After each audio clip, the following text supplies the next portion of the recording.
Roofing is the third stage of building a Hemrage house, and it is frankly my favorite stage. Stay tuned. What's up, Survivalists? It's HM3 from TeamWnJ, here to enhance your animations and tell your stories. If you're new here, I make Minecraft animation tutorials every Monday, so make sure you subscribe and hit that bell icon to not miss any uploads. If you're not, welcome back.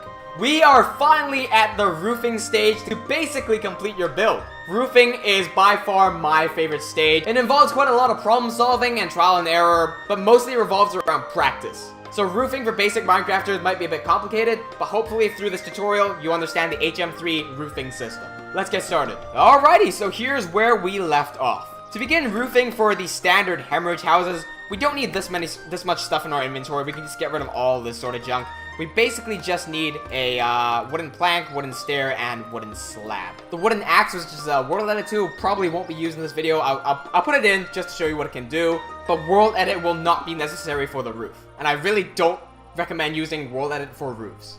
So to get started, what I usually like doing is is to define the dominant roof. Just because I'm usually not building one house at a time. If you guys watch me in the live streams, I can go up to 31 houses at a time. 31!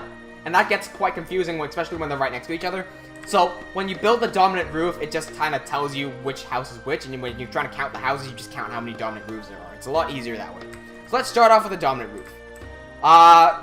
For beginners, I just recommend doing slabs all across. Like so. Again, this is a Hemrage house. It could be changing the blocks if you wanted to. That's what the far reach houses use. Stick to the tutorial if you're learning. Don't try to go crazy and do your own stuff. Just follow along first, then get creative later. So block everything here, and with the Hemrage builds, they all end with this sort of roof, like that. It's supposed to be like a sort of dragon, but I mean, it's gone over so many different stages, it doesn't even look like what it started. But with each house in each different city has its own different finish.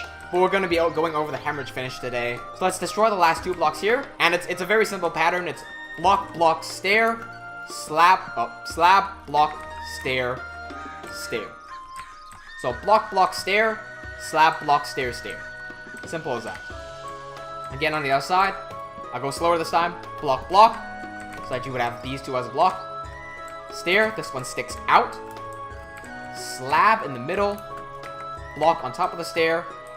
Stair facing outwards. Go the other way. Stair facing outwards, like that.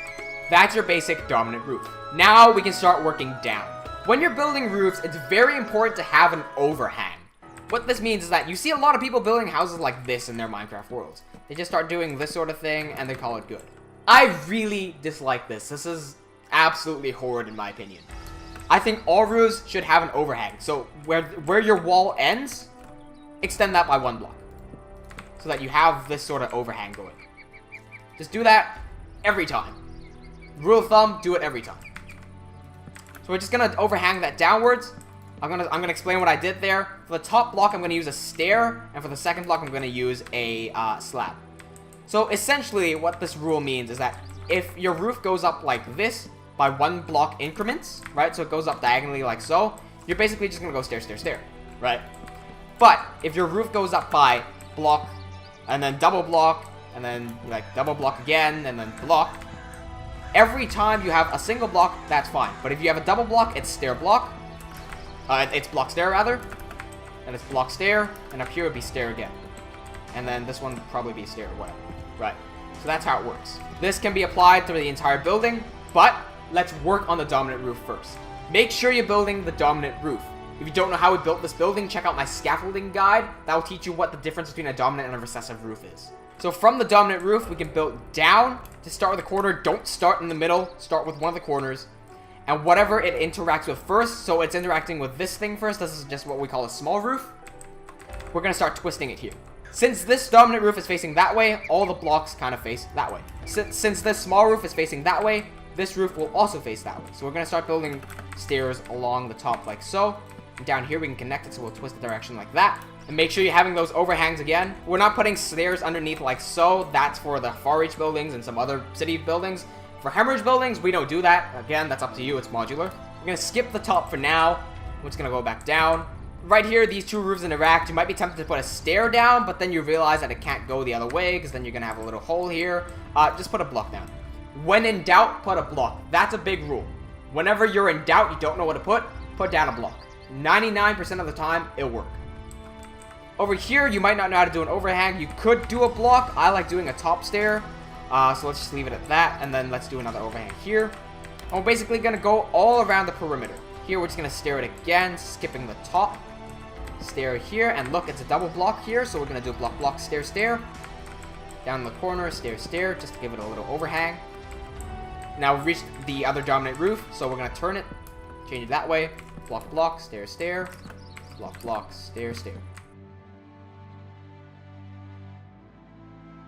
We've reached a flat here, so we're going to build this as an overhang like normal. So this would overhang down, and then because there's nothing here, we can't just have a gap. We're going to bridge this over by bridging this across.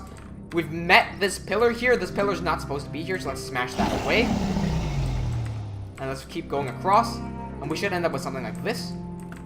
Now we've reached the other side of this recessive roof, so let's do block, block, stair, stair, stair, stair. Let's skip the top. Stair, stair, stair, stair, block, block, stair, stair. Now we've reached the corner. Remember when we built the scaffolding and I told you not to block this up? Because I knew that the roof was going to cover this and you're going to have to destroy these blocks anyway. So just to save time, we didn't put those there. We just stair this all over across. Like so. Make sure you get that overhang at the end. Everything seems to fit. Cool. Move back over here. Do block, block, stair, stair, block, block, stair, stair. And that finishes the perimeter of all the roofs. Make sure you do that first just to make sure everything works. If something doesn't work for whatever reason, you should double check to make sure that you're following my tutorial block by block. This, I know the HM3 system is modular and I know I'm telling you can do this, you can do that and whatnot. Just try to follow along this tutorial first so that you understand the basics before you start doing your own thing. Now that we have the perimeter set, I really hate the block in the middle being missing, so let's do those first. But because we're missing this block up here, we're going to have to do the main dominant roof just by bridging this across. So typically when I'm building, I would just do the stairs across like so. But because we do have world edit here, I'm going to show you what you can do with world edit. Again, I don't recommend using world edit in this situation. But if you select one of these blocks, one of these stair blocks, you can actually face the direction that you want to extend it by, do / stack, and then give it an arbitrary number like 10 or something, and I'll just stack it across. Right? That, for me, wastes more time than it saves. I would rather just put blocks across by hand. Personal opinion. The second tallest roof here, aside from the dominant roof, is the recessive roof. So from here, we can just basically slab across and would connect naturally with the stairs that we just put down. At the end here, we're not going to do this big thing because it's a smaller roof. We're just going to do block, stair, and stair. I'm going to show you again on the other side, but slower. But first, we'll slab this all across. So we'll put a block here. The block sticks out. The stair sticks out one block further. And then we'll do that to finish it off. Right? Cool. Now that we've done this, we've basically split the house into several chunks. So this chunk here is its own individual roof thing. This chunk here, again, is its own thing. This here is its own thing. And that there is its own thing. So let's start with this one. It doesn't really matter which one you start with. At this point, I like bridging in from some of the smaller roofs to the main roof. So I might start bringing this over until it meets this empty spot here. Here's where you gotta make the decision. Are you building an interior or not? If you're not building... how you are, you just have to say that you're fine when you're not really fine. Oh, my connection died there. If you're not building an interior, it doesn't really matter. You probably won't need to slab this, but you can just block that off. Simple as that. If you are building an interior, it's a good idea to first of all block this one because no one's gonna see that. But you're gonna see this little tiny space here? Because you're using an interior, you want this place to feel bigger than it actually is. Then use a slab there. Then you see how it like smooths it out a little bit. Also, if you're going to be using an interior, better connect that. Just say. Now we can start working across again. Let's bring these stairs across. And this one naturally connects, so no struggle there. Let's bring these blocks across, and this naturally closes up. Simple as that. That closes up that chunk. Let's move on to the next one over here. This is a rather big one. Let's start with a dominant roof. I don't care, really. Bring it over. And we'll leave that one blank, because I know that this one comes over like so.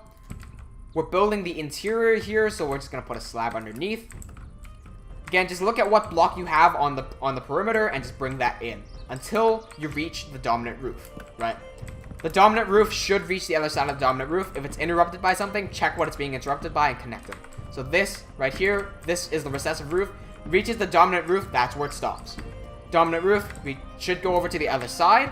but it's being interrupted by this. Oh, but it naturally connects. No problem there. Perfect. Again, dominant roof, bring it over. It could go the other side, but it's being interrupted by something, so let's see where this goes. Oh, it's a recessive roof. Oh, perfect. Blocks it off. Absolutely seals it. Nice. Over here, we got something more interesting. We got the small roof here, so let's see how that works. But before that, let's look at what the dominant roof's running into. We've got this little bit here. We could slab this or block this. I'm going to slab it because we're using the interior. I want more space. Let's start bringing these other ones across. No big deal. Block, block. And look here, we got the top of the small roof, so I'm just going to skip that block for now. We'll get back to that in a bit. Just block all these across. Oh, look, wait, we got a stair here. Let's smash that and switch it out for a slab. And I know you can't really put blocks in the... I know you can't put a block in there, but it makes it feel a lot roomier and a lot atmospheric, because it just looks a bit bigger, right? And it's all about giving the illusion of a big house. So here we'll just connect this up. So you see right here, you might not know what to do. Don't put a block here. I know I said in doubt, put a block. You shouldn't be in doubt here because the dominant roof takes precedent. So the dominant roof goes across like this. The dominant roof needs to continue here. Dominant roof like so. Now we reach the top here. If you're using conductive textures in Conquest, you might want to put a block here just so the textures connect. Because if you put a slab, it kind of gives you this weirdness. I don't really care. I like doing that. So I'm going to put slabs across like so. So top slab there. And to end this roof, because it's smaller than any other roof we have, I'm not going to do any blocks or fancy stuff. I'm just going to go around and put on a stair like so. Hold up, we just got one more bit here. This doesn't look like it's a challenge. Let's put a stair there. Block here. This looks like it calls for a top slab and a stair. Cool. So there we have it. That's the basic roofing guide for the HM3 buildings. I hope you can make sense of why we did the dominant recessive roof thing and how easy it was to build this roof. Don't forget to check out the playlist for all the HM3 tutorials so you can watch them in quick succession and truly upgrade your skills in building medieval buildings. Hope to see you next time where I go over the details of the HM3 building. Cheers! Hey, do you want to learn animation but don't know where to start? Why not check out my Beginners to Advanced playlist designed to help you improve your animations right here. If this video has helped you, don't forget to share it and help your friends too. I'm a YouTuber trying to influence and change Minecraft animations for the better while working on my own animated series, Levaslier. You can play a massive role in the development of Levaslier by watching more of my videos or checking out my Patreon. With that said and done, this has been HM3 from TeamWnJ to improve your animations and tell your stories. Cheers!